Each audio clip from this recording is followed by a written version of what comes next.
Roti katong tao cha Home Minister te ko nga report mo lại tao here viên và lẽ ngã hít hết hít tao ấy bố quê bằng nộp support hít hết May local tunga kalenda ye may tunga bali na kalenda ye may akalte kangite na sa mga bayan ko may tunga leng ye bulay ka bali nga may tunga leng ye wanway puntel punten may kalpi ye bali tunga para kasula may kalte ye Tingaleng Baleng Akal tepi medumie Ebo Lengwe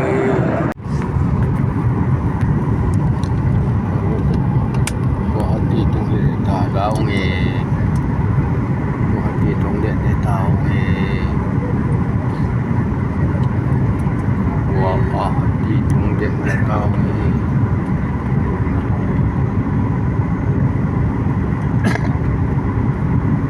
Guwahati tu tawang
Guwahati airport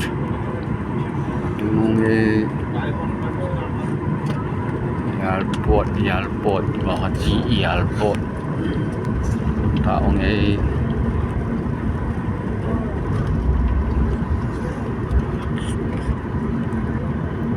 coi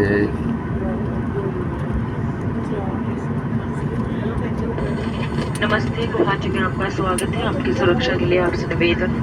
अपने स्थान पर बैठे रहें। अब आप अपने mobile phone और का उपयोग कर सकते हैं। सामान कक्ष खोलते समय सावधान रहें क्योंकि विमान से निकलने से पहले अपनी सीट पॉकेट और ओवरहेड कंपार्टमेंट्स की जांच कर लें ताकि आपका कोई भी जरूरी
Rồi tê lòng thì là chạy airport sang sang airport airport Pakai som. airport vậy mỏ chạy đấy à tôi đi thôi đây đây mà hả lim tiêu số đây trên cầm mỏ lao về năng chơi đàn số này đây là hạt đầy năng thì ta lại đây là bản số theo nó ra cái kia mua đồ mấy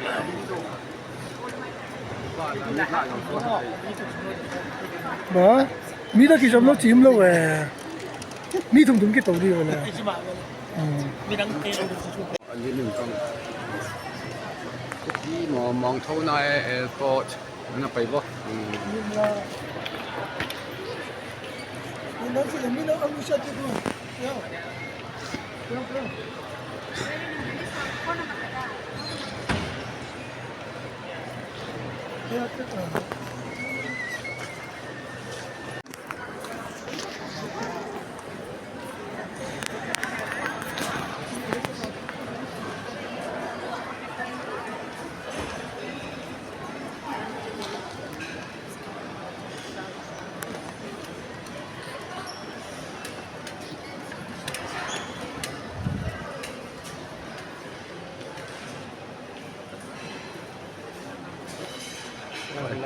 năng cần phụ có coi ngại ta để phải không hại đâu mình cắm thì bên mỏ mình cắm thì vào mỏ ấy thì mình cắm vào mỏ là hỏi gì vậy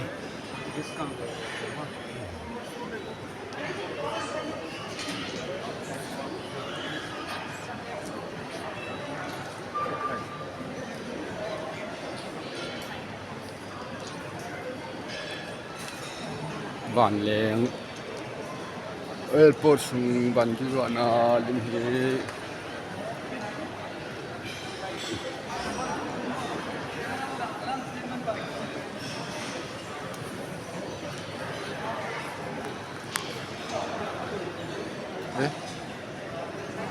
oi ni la